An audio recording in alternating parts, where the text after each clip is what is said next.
This is Smart Women, Smart Power, a podcast that features conversations with some of the world's most powerful women. We have to be able to operate in much hotter extremes in the Middle East, parts of South Asia, parts of Africa. That's putting people's lives at risk, indigenous and local populations, but also our forces when they deploy.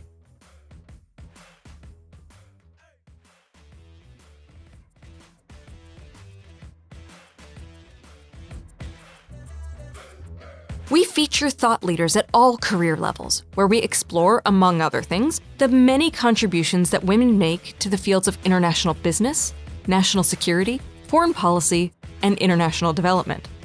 Does having women in positions of power influence the outcomes of decisions in these fields? Why or why not? Join me, Dr. Kathleen McInnis, Director of the Smart Women, Smart Power Initiative at the Center for Strategic and International Studies, for these incredible conversations. This Smart Women, Smart Power episode is supported by Thales. Sherri Goodman has been called the mother of climate security for her work on educating a generation of U.S. military and government officials about the relationship between climate change and national security. She's a true pathbreaker in this field. So welcome so much to the podcast, Sherri. The last time I saw you was in Vilnius this past summer for the NATO summit. So it's great to be able to continue our conversation here. It's great to be with you, Kathleen. Thank you to you and the CSIS team. So to get started, your career, you've got so much experience in different parts of DC, almost a decade in the Pentagon. You've been on the Hill. Now you're leading path-breaking research on national security, climate change, energy science. How did you find yourself on this career path? My parents are Holocaust refugees who were among the fortunate few able to escape Nazi Germany in the late 1930s. And so growing up as a first generation and the firstborn child, I always knew that it was important to give back and to do purposeful work that could make life better for many. And growing up in the Cold War, what really interested me was international affairs and international security. And I was fortunate enough to have a summer internship at NATO's Parliamentary Assembly when I was in college, and then spent a year at the London School of Economics and worked at the IISS doing research. So we have those experiences in common too. I did the LSE and IISS. Yeah, that's super. Yes. And from that, I wrote my college senior thesis, which later became a book on the neutron bomb controversy, a case study in alliance politics. And I had the opportunity through that to meet many policymakers in Washington at the time, in the Department of Defense, State, White House, on the Hill. And I was hooked by that. I was like, this is really interesting and purposeful. This is, how we change the world and make it better. And so my original pursuit was in international security, which during the Cold War, the pinnacle of which was nuclear weapons and arms control. Yeah. And so that was really my original path. And I pursued that for work at, defense consulting firms in Washington, also through my time in graduate school at Harvard Law and then Harvard Kennedy School, and then came back to DC to serve on the Senate Armed Services Committee when Senator Nunn was chairman of that committee. And John Hamre, your CEO, was my colleague on this ask. And I served as the first female professional staff member on the committee. I joined the Pentagon as the first Deputy Undersecretary of Defense for Environmental Security in 1993 at the beginning of the Clinton administration. And the focus in my portfolio at the time was first and foremost on closing bases and cleaning them up. Also cleaning up contamination at active bases and complying with environmental laws from Clean Air Act, Clean Water Act, Endangered Species Act. So really it was about moving the Department of Defense from being seen as an environmental laggard, which it was initially when I joined, to really by the end of that decade to being seen as an environmental, climate, and clean energy leader. Now, climate really came onto the radar in DoD as we approached the 1997 Kyoto Protocol negotiations, which was one of the early Conference of the Parties, now referred to as COPs. And that was the first time that the Department of Defense sent military members as part of the delegation. I did that in 1997, and we negotiated sort of the way in which the Department of Defense would think about both limiting greenhouse gas emissions and then developing its own climate strategy. And at that time, I have to say a lot of it was really focused on kind of the emissions impacts, what constraints that would mean for military operations, and also the energy side, how we could sort of become more efficient in early days. The more strategic questions about climate change as a national security threat and then threat multiplier really came later, after I left the Department of Defense in 2006 and 2007, when at CNA, Center for Naval Analysis, I organized the first group of U.S. generals and admirals to address the national security implications of climate change. At that time, there was just more focus, more attention, more evidence really about the potential impacts of climate change as a security threat. And after a year of study and research meeting with leading climate scientists around the world, intelligence and military professionals, business leaders, both sides of the aisle, energy industry, oil and gas, and clean energy, and a variety of other sectors of the economy, we issued the first report called Climate Change and the Threat to National Security. We characterized climate change as a threat multiplier. And that was in April of 2007. And immediately thereafter, the Senate Armed Services Committee, which was marking up its defense bill, included an amendment directing the president to include the national security implications of climate change in the president's national security strategy and DoD's national defense strategy, and also for the intelligence community to do the first national intelligence assessment. And that began a series of actions that have continued and deepened to this day, so that when you look at the most recent national security strategy, you see pages and pages and many, many references to climate change and the president expressing it as the most existential threat in our lifetime. The term threat multiplier is so helpful in this debate because, so I worked on climate change and national security when I was on the Hill as well for a little bit. And it was easy for some groups to dismiss arguments about climate change because causality is so difficult to prove, right? But when you talk about it in terms of a threat multiplier, with how exponentially more difficult it is for the U.S. and its military forces to operate in the world, that is a case that is much more resonant, I found. So what were the early indicators that led you to that term? Like, was there a specific conflict? Was there a specific set of instances that sort of rang the bell for you that this is the right way to approach this conceptually? I write about this in my book, which will be out next year, called Threat Multiplier. We spent many hours, the generals and admirals, and with myself and expertise of analysts from CNA, is sort of debating and evaluating the security implications of climate change as a risk. In the Cold War, we characterized the bolt out of the blue nuclear attack by the Soviet Union, which we consider to be the most significant threat that could annihilate the U.S. and potentially the planet, to be a low probability but high consequence event, right? And then you have climate change, which we could see already in 2007. Of course, the evidence is even more clear today, but we could see even then that this was going to be a more than low probability and also potentially very high consequence set of events. And as General Gordon Sullivan, who had served as U.S. Army Chief of Staff and really reset the Army after the Cold War, also served as the first chairman of the CNA Military Advisory Board, he said about the question of sort of uncertainty, because there was a question, well, how do we know? And there's often a difference between like scientific uncertainty and between the uncertainty that war fighters face in making decisions, right? As you know. And he said, if you wait for 100% certainty, you know something bad is going to happen on the battlefield.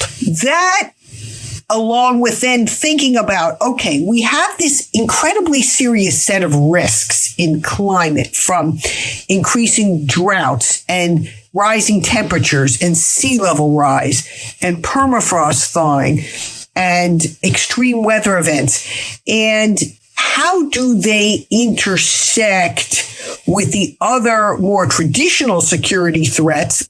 Terrorism, weapons of mass destruction, geostrategic competition. When you look at the climate impacts on national security challenges in the Department of Defense, what are the specific things that you are seeing that can degrade the U.S. military's ability to fight and win the nation's wars? Well, you're seeing that the ways in which what we call man train and equip the force, person train and equip the force, if you will, but the responsibilities of the services, as well as how each of the regional combatant commanders need to think about their area of responsibility, are all affected by changing climate threat multipliers, if you will. The fact that we have to be able to operate in much hotter extremes in the Middle East, parts of South Asia, parts of Africa, that's putting people's lives at risk, indigenous and local populations, but also our forces when they deploy.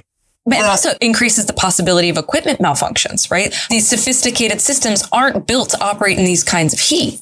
Exactly. And as temperatures increase and humidity increase, it actually takes more fuel to get the same amount of lift. And we're seeing this already at airports and airfields around the world.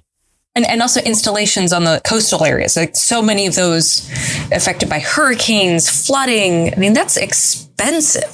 Very expensive. I mean, just take Norfolk, Hampton Roads, the largest complex of military installations in the world, all the services and NATO command headquarters, has to now, and also very vulnerable to sea level rise, storm surge, plus coastal subsidence and inundation, and has to be prepared to both operate major shipyards, a major carrier, submarine base, fighter base not far from the U.S. Capitol that has a defense mission for the U.S. Capitol. So there are a lot of critical missions there. And so that base, and along with others around the country and the world that have already been hit by extreme weather events. Tyndall Air Force Base in the panhandle of Florida suffered mightily 5 years ago under Hurricane Michael and is now in the midst of a multi-billion-dollar upgrade to become a climate resilient base of the future, with new hangars for the F-35 that were largely destroyed during that storm. So in many ways, the Department of Defense is in a position to sort of lead by example in terms of investment in climate resilience and climate and energy technologies to enable us to continue both the mission and to protect people in the future. There's no doubt that everywhere around the world, this is disruptive to the point, beyond that, in certain places, you think of small Pacific Island nations that are increasingly subject to Chinese influence and also have their very existence threatened by sea level rise and saltwater or saline intrusion, and so they may lose their fresh water in parts of their atolls first. And countries like Kiribati are already making plans to move parts of their population to other nations when those atolls no longer support the communities that now live there. Incredible. And your work, as I recall, has taken you up to the Arctic a fair amount. I'd love your thoughts on what you're seeing up there. Well, the Arctic has really changed from one that in my time in the Department of Defense was really a zone of growing cooperation, even with Russia after the Cold War.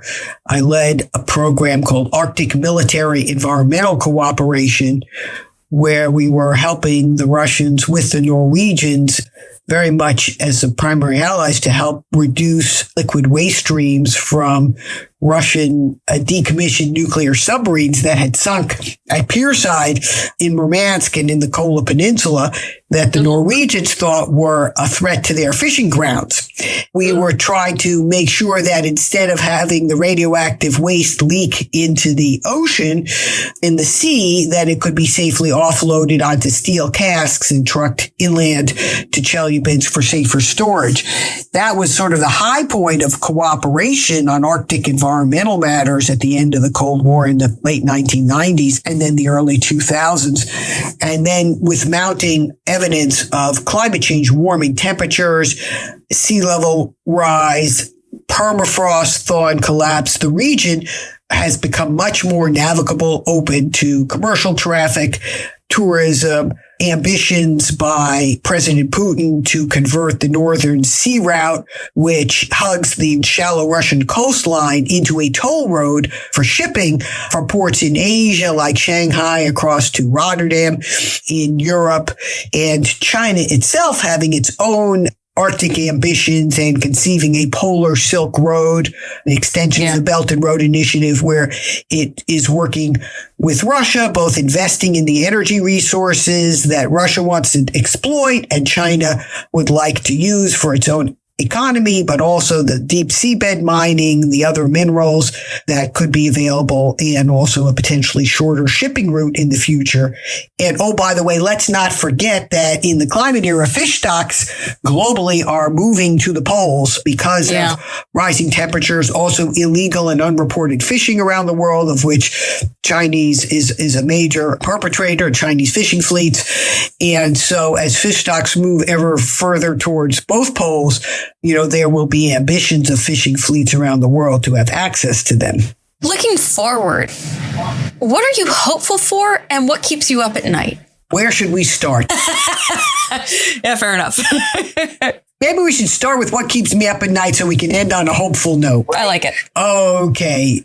Continuing on the Arctic theme, and not to minimize the enormity of the conflict that we face in the Middle East today, and a new, most virulent war of terror in Hamas against Israelis and other innocent Palestinians in the region too by a terrorist organization. So we're not through with terrorism by any means.